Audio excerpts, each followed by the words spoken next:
I need to know the story, and I need to know how the ballet came about in the first place. I want to know what the original music is like. I'd like to know a bit about the production history. I need to know all of these things.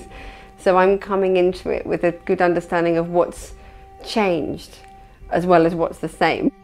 For our Giselle, our artistic parameters are slightly different, and actually they're pushed out further. So it's almost like looking at it with new eyes, but we have to have an understanding of the classical tradition of the story.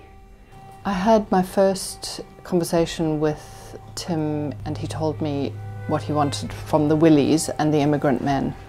For the Willies, the more he spoke to Akram, the more the design actually changed. So every time we made a prototype, he asked me to take fabric out of it. There was too much volume.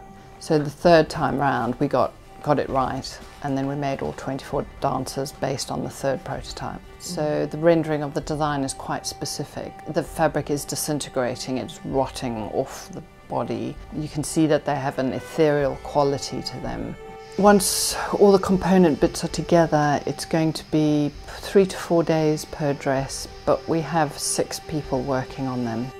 It starts with making sure you've got the right fabric, and then we did a lot of dye samples for Tim, of taking lengths of all of the willies are all made of silk on the outside, and taking lengths of this very beautiful silk and doing different treatments to see what makes it look really old, but actually it has to have a lot of integrity because it has to last a really, really long time.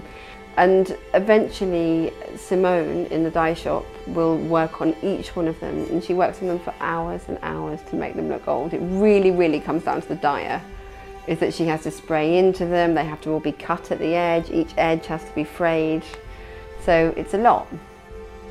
The most rewarding part of the entire costume making process is seeing the costumes on stage after months and months of hard work, and feeling that everybody, from the dancers to the choreographer to the designer, is happy with the product.